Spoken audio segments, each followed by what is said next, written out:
Ito na, ang pinakapaborito ko sa lahat ng smartwatch na meron ako. May tatalo pa ba sa ganda nito? Pero in fairness maliwanag siya at malinaw. Mabilis din. At tingnan mo to, hindi rin siya nagkaka-fingerprints. O diba? Ito nga yung bagong labas na smartwatch ng Aulon. At talagang magugulat ka sa pre-gifts nito. Ito yung Watch GT 5 Pro ng Aulon. Sports Health Data Monitoring Smartwatch. Kung naghanap ka ng smartwatch na pwede mong gamitin kahit saan, eto na yun.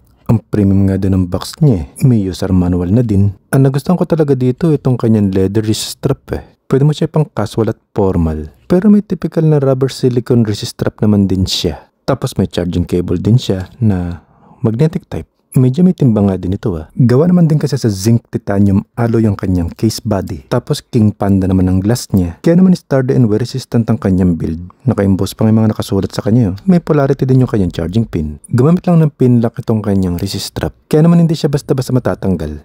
Pero kung magpapalit ka, mas madali. 400 by 400 ang kanyang high definition resolution. Pinakamataas na yata yun so far sa mga smartwatch. At dahil nga interchangeable ang kanyang resist strap, convenient at mas madali siyang palitan. Igaganito mo lang. Parang ito din kasi mas bagay sa kanya. Bagay sa kanyang titanium finish. At hindi lang basta isa o dalawa yung button niya, kundi 5.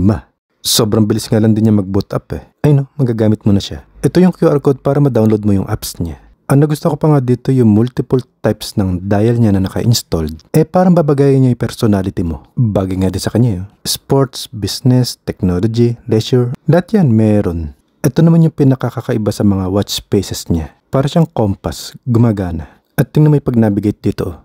Napaka-smooth lang. Kadalasan makikita mo lang yan sa mga sobrang mamahalin talaga na smartwatch. Pero ang isang advantage nito, sobrang dami niyang function. Kompleto. Pwede mo nga din baguhin yung menu style niya kung gusto mo yung ganito.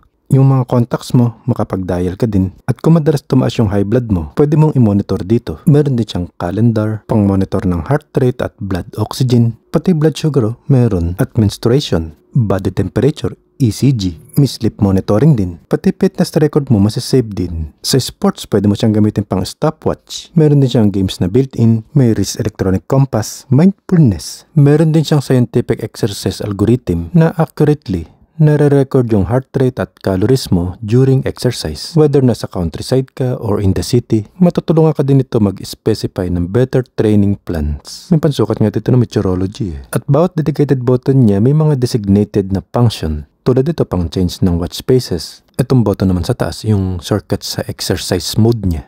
Dito naman sa baba, yung mga recent tasks na inopen mo. Sa taas sa kanan naman para ma-open mo yung mga function niya. Ang ganda pa nga ng stainless steel na resist strap niyang kasama para siyang titanium finish. Tapos hindi mo na din kailangan putulan dahil nga adjustable naman siya. Kaya parang hindi ko magiging favorite to, diba? Ito talaga yung bang for the box.